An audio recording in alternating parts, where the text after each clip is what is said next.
Hello दोस्तों, देखिए एक क्वेश्चन दिया गया है, लिखा हुआ है यदि किसी ऊर्ध्वाधर स्तंभ की ऊंचाई जमीन पर उस स्तंभ की छाया की लंबाई की √3 गुनी है तो सूर्य का उन्नयन कोण होगा। तो हम कैसे बनाएंगे, पहले देखिए लिखा हुआ है, फिर से पढ़ते हैं। यदि किसी ऊर्ध्वाधर मतलब सीधा स्तंभ की ऊंचाई, कहता है एक स्तंभ है जिसकी ऊंचाई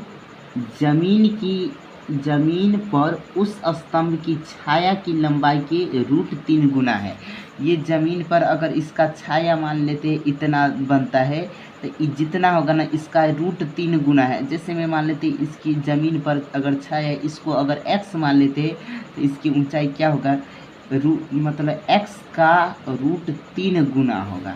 समझ में आ गया। तो हमको क्वेश्चन कहता है तो सूर्य का उन्नयन कोण कौन होता है, इस कोण को हम क्या कहते हैं, उन्नयन कोण।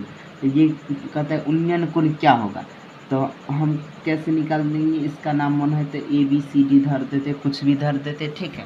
तो यहाँ पर देखिए तो कौन सा ऐसा त्रिकोणमितीय अनुपात है जिसमें ये लंब है, ये क्या है, आधार तक। कौन सा ऐसा त्रिकोणमितीय अनुपात है जिसमें लंब बटा आधार आता है, तो आपको पता होगा 10 आता है।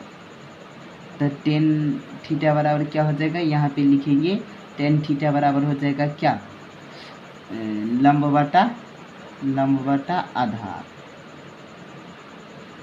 ठीक।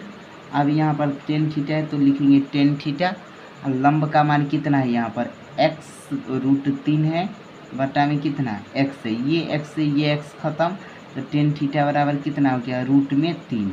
अब आपको पता होगा tan थीटा में √3 किसका मान होता है, tan थीटा बराबर किसका मान होता है, तो tan 60 डिग्री का ना।